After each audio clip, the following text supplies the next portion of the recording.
Sa Binyan, Laguna ay dumayo naman tayo dito sa Nagcarlan Public Cemetery para dumalaw naman sa isang sikat na aktor nung kapanahunan niya at na dating komedyante rin na si Dencio Padilla, ang tatay ni Dennis Padilla na isang kilalang aktor din at lolo ni Julia Barreto. Ngayon ay samahan nyo naman akong gumala dito sa Nagcarlan Public Cemetery at pupuntahan natin ang puntod ni Tatay Dens. Pero bago yan ay subscribe muna kayo sa akin channel sa mga bago kong viewers dyan. At pasensya na rin po pala sa mga subscriber ko at madalang tayo makapag-upload ng video. Kasi busy rin tayo sa ating trabaho. May papakita lang ako sa inyo dito isang nakalibing na napakabata pa nito, siguro mga 8 years old lang to or 9. Hindi na lang natin ipapakita yung pangalan para sa privacy rin ng pamilya niya. Mukhang kakalibing lang nito.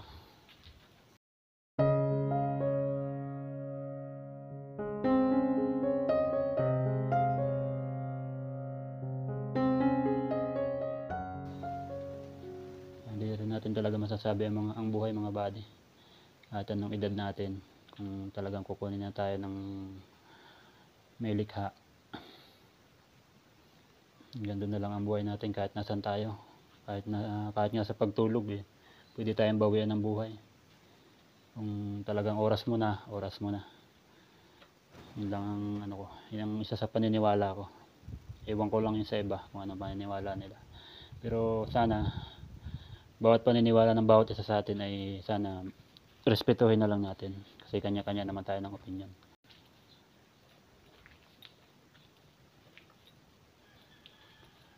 Hindi mo akalain na dito siya nakalibing sa simpleng sementeryong public dahil siya ay tubong Nagcarlan. Hindi na nilayo ng pamilya niya ang kanyang libingan. May iba kasi nililibing sa mga mga private cemetery katulad yan sa Loyola, yan, Manila Memorial Park, yan, mga libingan ng mga artista. At sana po ay huwag kayong magsawang sumuporta sa aking muntin channel at nang madami pa tayong madalaw ng mga kilalang individual o mga kilalang personalidad.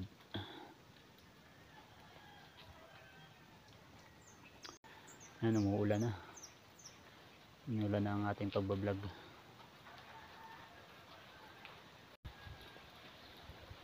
Nandito na tayo sa kanyang mausoleo. Nabot na tayo ng ulan.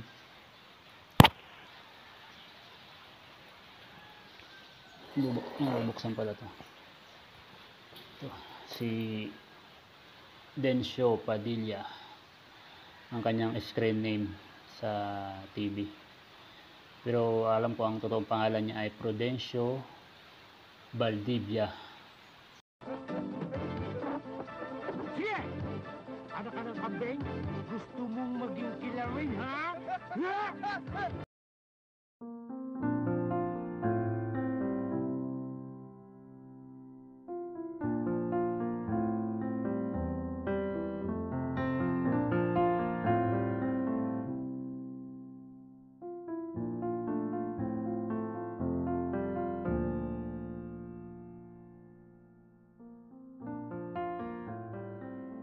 Ay kasama mo si Steve. Sa amin mga sanay ay hindi bali. Pero kamukha ninyong bagay tulad sa Maynila ay talagang mapanganib. Ay napakarami nangyayari doon Ba na sa tao na yan? Kung magpapakaloko ko nga ba Ala, basta wag kang pupunta na hindi ako kasama. Baka isang buti sirbisa lang doon malumpo ka na.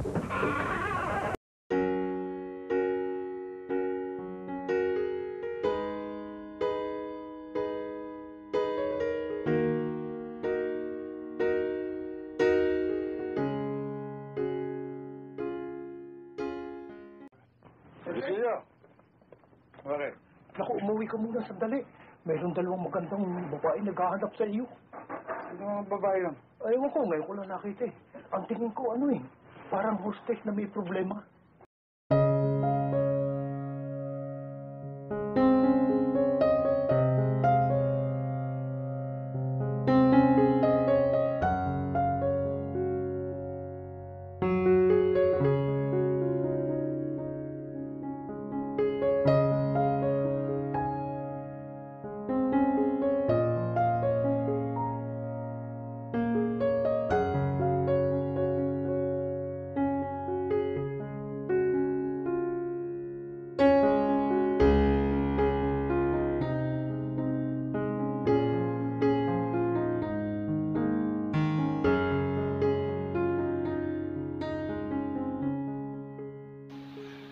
natin alam kung bakit gumamit siya ng screen name na Padilla.